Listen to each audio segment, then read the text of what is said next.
kubabarira umuntu ntabwo bihita bisobanura ko umutima wawe wibagiye ibyo yagukoreye. Ese ubuhemu butangira iyo umuntu aryamanye n'undi? Ubuhemu butangira iyo umuntu aryamanye n'undi, cyangwa se bushobora gutangira na mbere? Ikibazo dushobora kwibaza. Icyo twita revenge nawe yaba impamvu yatuma aguhemukira kuko wamuhemukiye bwa mbere. Aha ngaha rero ni hahandi relationship igiye guhinduka nka competition cyangwa competition ya Champions League. Kuki uguma ku muntu waguhemukiye? Hari abantu bavuga bati naramubabariye ko sinzi impamvu ntashobora kumwikuramo. Emotional cheating. Uribaza ngo emotional cheating ntabwo ari ubuhemu? Icyo gihe umuhamagaye partner wawe ntabwo uzi ko mu mutwe afite undi muntu ari kwitekerereza. Okay, reka tubivugeho noneho.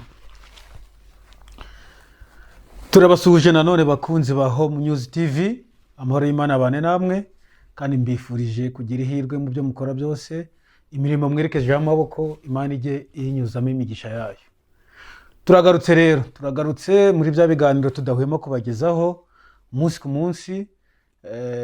Tuba twagiye mu mihanda hirya no hino kugira ngo tubagezeho ibiganiro bicukumbuye, twakoreye ubushakashatsi, maze namwe tubasaba attention yanyu, mujye muduha attention yanyu, tubagezeho ibyo twabateguriye, namwe mutwereke ko mudukurikiye. Uyu munsi rero bazaniye ikindi kiganiro gifite umutwe uvuga ngo aragukunda ariko araguhemukira. Titre yacu umunsi ni ikibazo tugomba kwibaza. Aragukunda ariko araguhemukira. Ese umuntu ashobora kuba aryamye iruhande rwawe nyuma akakubwira ngo ndagukunda, akaguhobera, ariko noneho muri we cyangwa akaba afite undi muntu ari gutekereza, cyangwa afite undi muntu aguhisha? Uribaza ngo ese abagukunda koko, cyangwa bakunda ibyo wamuhaye, cyangwa bakunda ibyo umuha? Ntujye kure kugira ngo iki kibazo dufatanye tugisobanukirwe. Nawe udukurikiye ufite umwanya wo kuduha commentaire ukatubwira uko ubyumva, maze tukaza gufatira umwanzuro hamwe. Ukibaza ngo aragukunda cyangwa akunda ibyo umuha? Uyu munsi rero ntabwo turi bushake igisubizo cy'iki kibazo mu buryo bworoshye, ahubwo turaza gushaka igisubizo. Turashakira hamwe mindset iri inyuma y'iki kibazo. Turarebera hamwe mindset iri inyuma y'iki kibazo. Twibaza tuti ese koko aragukunda cyangwa akunda ibyo wamuhaye, cyangwa akunda ibyo umuha? Tugiye kurebera hamwe rero amagambo abiri, tumenye ngo love cyangwa loyalty, urukundo cyangwa ubudahemuka. Tugiye kurebera hamwe aya magambo yombi, urukundo n'ubudahemuka. Ese ni bimwe cyangwa biratandukanye? Reka dusobanukirwe n'urukundo. Urukundo rushobora kuba emotion, rushobora kuba emotion bitandukanye n'ubudahemuka cyangwa loyalty. Loyalty cyangwa ubudahemuka bikubiyemo ibintu bitandukanye, amarangamutima, bikubiyemo amahitamo, bikubiyemo indangagaciro, cyangwa se kubahiriza amasezerano y'umubano. Icyo cyitwa ubudahemuka. Turi kurebera hamwe amagambo abiri, urukundo n'ubudahemuka. Ariko ntiwibagirwe ikibazo dufite ruguru kivuga ngo ese yaba yaragukunze koko cyangwa aba yarakunze ibyo umuha byari igihe umuntu muri kumwe muhana attention feelings, noneho ariko we muri we mu mutwe afite undi muntu yitekerereza cyangwa abandi bantu yitekerereza. Ese ni wowe abakunze cyangwa abakunda ibyo umuha cyangwa abakunda agukunda ako kanya muri kumwe gusa? Reka rero dufate urugero, tugifata urugero ku mugabo cyangwa umugore. Reka dufate urugero ku mugabo. Umugabo ashobora gukunda umugore we ariko akagira ikibazo cyo gushaka attention ku bandi. Akunze umugore we ariko afite ikindi kibazo cyo kuba yishakira attention ku bandi. Cyangwa se umugore nawe ashobora gukunda umugabo we ariko agashaka umuntu umwumva kurusha uwo mugabo we, umwumva kurusha uwo mugabo bashakanye. Ibi rero ntibivuze ko atari ubuhemu. Bishobora kuba ubuhemu. Ukunze umugore wawe mwarashakanye ariko ufite ibyo umuhisha, ufite abandi bantu ujya gushakaho attention, ujya gushakaho uko wiyumva cyangwa guhaza attention ya cyangwa ibyiyumvo byawe. N'umugore nawe aragukunze nk'umugabo we ariko nawe afite undi muntu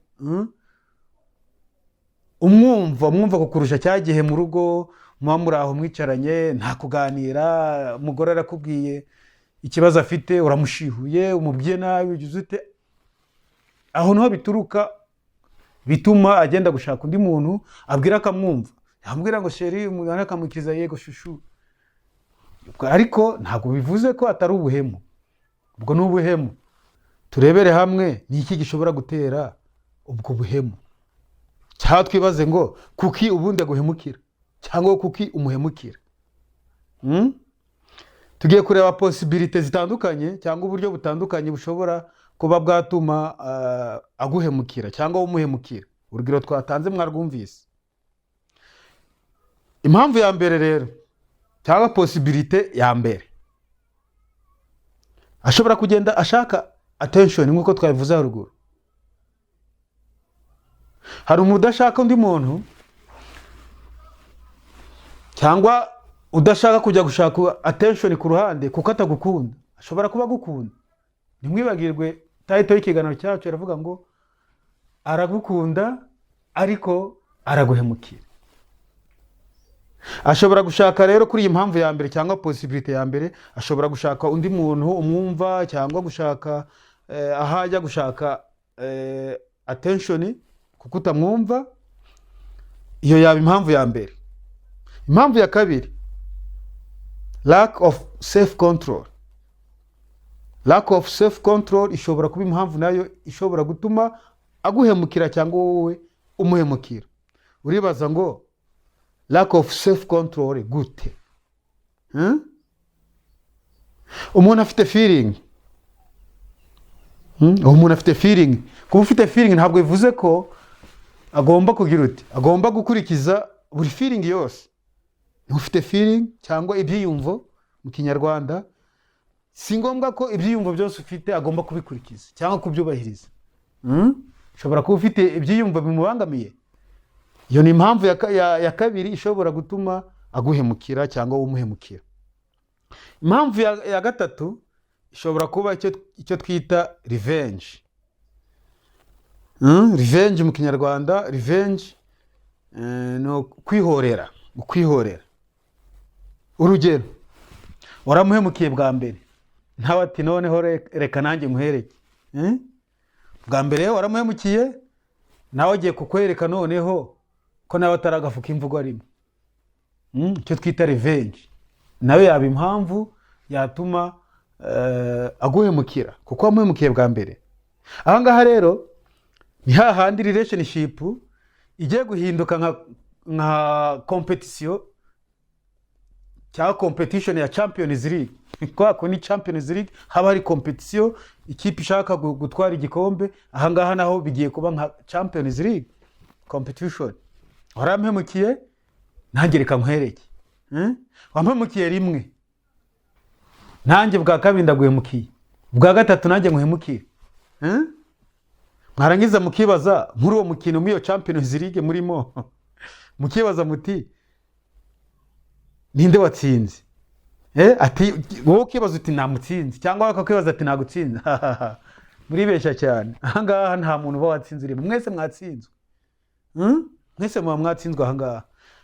Aho ngaho rero twatimo turareba impamvu ashobora kuguhemukira. Impamvu ni nyinshi ariko dufashemo impamvu nk'eshatu zonyine, ariko impamvu ni nyinshi. Nawe muri komanteri ushobora kwandikira ukatubwira ngo nanjye ndabona impamvu ashobora kumuhemukira cyangwa nshobora kumuhemukira niyi ngiyi. Ukandika muri komanteri tukaza guhita tubibona, tukaba twanayivugaho tukayisangiza n'abadukurikiye.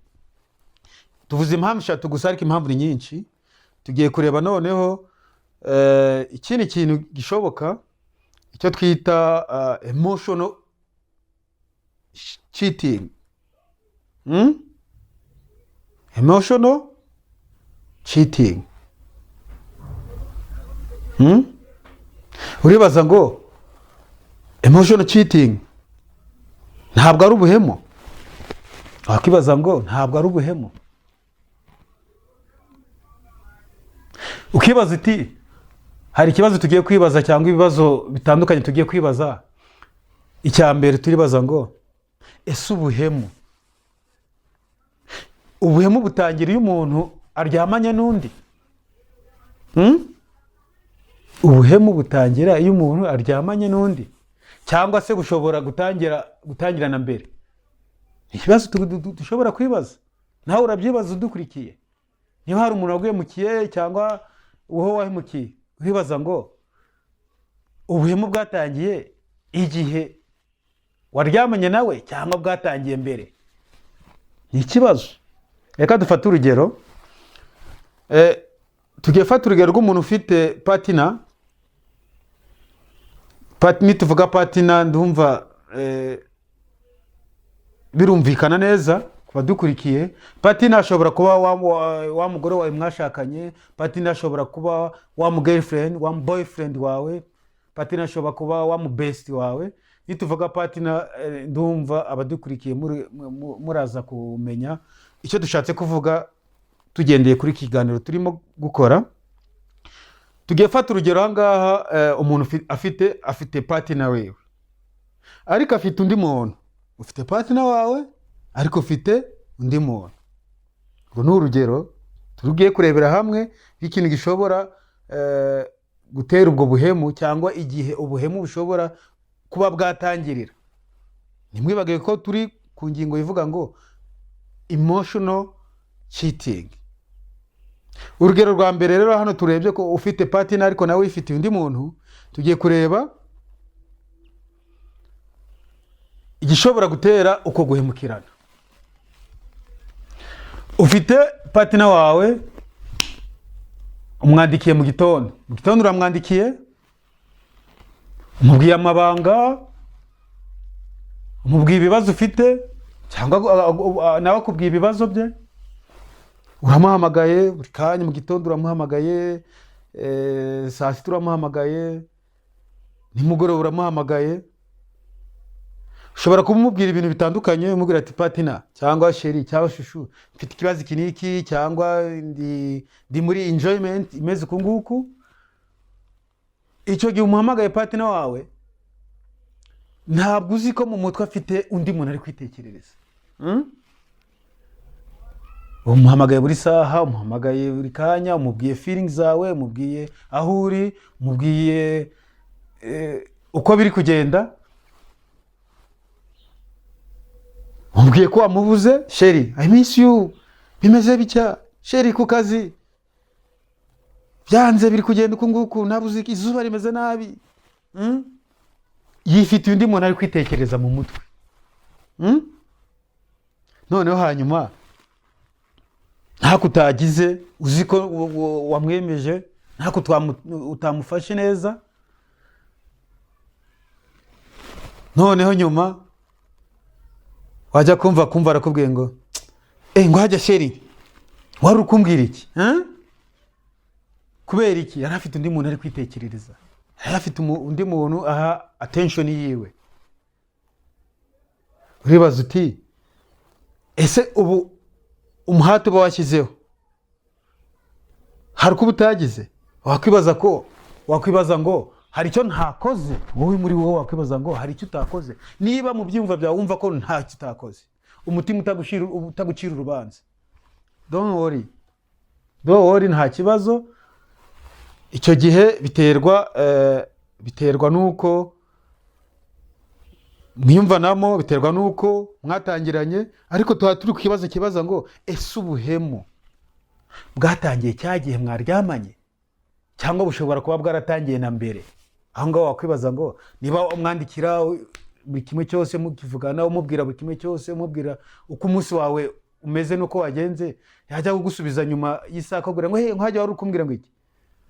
Ubwo buhemu uratekereza bwaratangiye ryari? Ni wowe kwibaza ngo ubu buhemu bwatangiye igihe iki n'iki. Ndumva abadukurikiye turi kujyana, turi kumwe, akwibaza ngo turi kujana, aho turi kujana muzamura udutima abo turi kujana, tubone ko turi kumwe. Tugeze ku kindi gice cyangwa ku ngingo ikurikira, tugana ku musozo. Turaza kureba ngo kuko umuntu aguma ku muntu wamuhemukiye wundi. Iyo ni ingingo ikurikira. Kuki uguma ku muntu waguhemukiye? Ni ikibazo ugomba kwibaza. Ibi bishobora guterwa n'ibintu bitandukanye. Natwe turatandukanye. Ngiye nshobora kuguma ku muntu wampemukiye, wowe ntumugumeho ugahita umutera w'inyuma. Kwa kundi bavuga ngo mu rukundo ati nge banteye akadobo. Ushobora kuguhemukira ukarwaza amezi abiri, ukarwaza umwaka, ukarwaza imyaka ibiri. Ariko hari n'undi ushobora guhemukira umunsi umwe agahita agutera w'inyuma. Turatandukanye. Tugiye kwibaza ngo kuki umuntu aguma ku muntu wamuhemukiye ubundi. Ahangaha niho amarangamutima yiyongera. Amarangamutima ariyongera. Hari abantu bavuga bati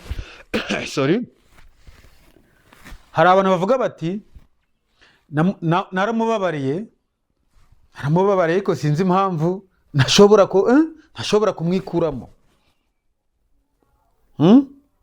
Hari impamvu nyinshi zishobora gutera ibyo bintu. Hari impamvu nyinshi zishobora gutuma umuntu mugumana kandi yaraguhemukiye. Reka tubizane muri feelings cyangwa mu rukundo cyangwa muri loyalty, mu budahemuka. Twamaze gusobanukirwa ngo urukundo ni iki n'ubudahemuka ni iki. Tugiye kureba rero ni iki gishobora gutuma umuntu yaraguhemukiye ariko mukagumana.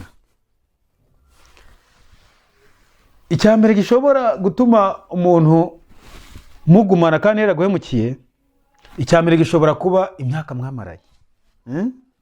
Imyaka mwamaranye, ushobora kubona ngo imyaka yose tumaranye ngiye kuyikuba na 0. Urukundo rwacu, fiancé yacu imyaka imaze tuyikube na 0. Niba ari abantu bashakanye se, babanye, basezeranye cyangwa batanasezeranye, mushobora kwibaza muti aba bana dufitanye, ukibaza uti abana dufitanye bakaba impamvu yo gutuma yaraguhemukiye ariko mugahamana, mukagumana. Memories mwagiranye. Ushobora kwibaza kuri memories mwagiranye mbere, ukavuga uti nabyo bigiye kuba impamvu igiye gutuma tugumana. Bavandimwe, gutandukana n'umuntu ni ikintu gikomeye, tujye tubyibuka. Nubwo ubu ngubu mu mwaka wa 2026 mu nkiko habonetse ibirego byinshi bisaba ubutane. Niyo mpamvu natwe twageze ahangaha tugatekereza tuti dukora iki kuri iki kibazo. Tuzana iki kiganiro gishobora kugufasha kigatuma nawe utandukana no gutekereza intekerezo mbi zo kuba watandukana n'uwo mwashakanye cyangwa uwo mubana cyangwa muri gufiansa. Turimo turareba impamvu rero zishobora gutuma umuntu agumana n'umuntu wamuhemukiye. Twatugeze kuri memories, twatubonye imyaka mwamaranye, twatubonye abana mushobora kuba mwarabyaranye n'uwo muntu. Ibyo bishobora kuba impamvu. Indi mpamvu ishobora kuba iri financial dependence, cyo bita financial dependence. Shobora kuba ngewe ndi umupapa cyangwa ndi umugabo narashatse umugore mukurikiyeho amafaranga, mukurikiyeho imitungo, ya mitungo igatuma nanga gutandukana nawe kandi yarampemukiye, cyangwa yarankurikiyeho imitungo nawe akanga gutandukana nanjye kandi naramuhemukiye. Iyi ni impamvu ishobora kuba icyizere. Ukizera ngo uyu muntu ntacyo reka murwaze, ashobora kuzahinduka. Ukamurwaza, ukamuha icyizere ko ashobora kuzahinduka. Izo ni impamvu ni nyinshi zishobora gutuma abantu babana kandi barahemukiranye, ariko izo ni nke muri izo nyinshi. Ntawe uraza gutekereza izindi. Noneho wakwibaza uti, tugana ku musozo, wakwibaza uti kubabarira umuntu ntabwo bihita bisobanura ko umutima wawe wibagiye ibyo yagukoreye. Kubabarira umuntu ntabwo bihita bisobanura ko umutima wawe wibagiye ibyo yagukoreye. Ariko nanone ntibivuze kubika inzika. Nguvuge ngo namufashe yanciye inyuma ndamubabarira, none kuva akoze ikindi kintu umufatiye mu kandi gakosa ati uhita wibakana bya bindi byose. Oya, niba waramubabariye mubabarire, niba wumva ko utagomba kumubabarira wimubabarira. Bakunzi baho mu News TV rero, nimba iki kiganiro tugiranye cyari kiganiro gito kitari na kinini, ariko niba kigukoze ku mutima, niba hari icyo gisize cyubatse ku buzima bwawe, akaniko kanya. Don't hesitate to do what? To share this program. Don't forget to like and subscribe.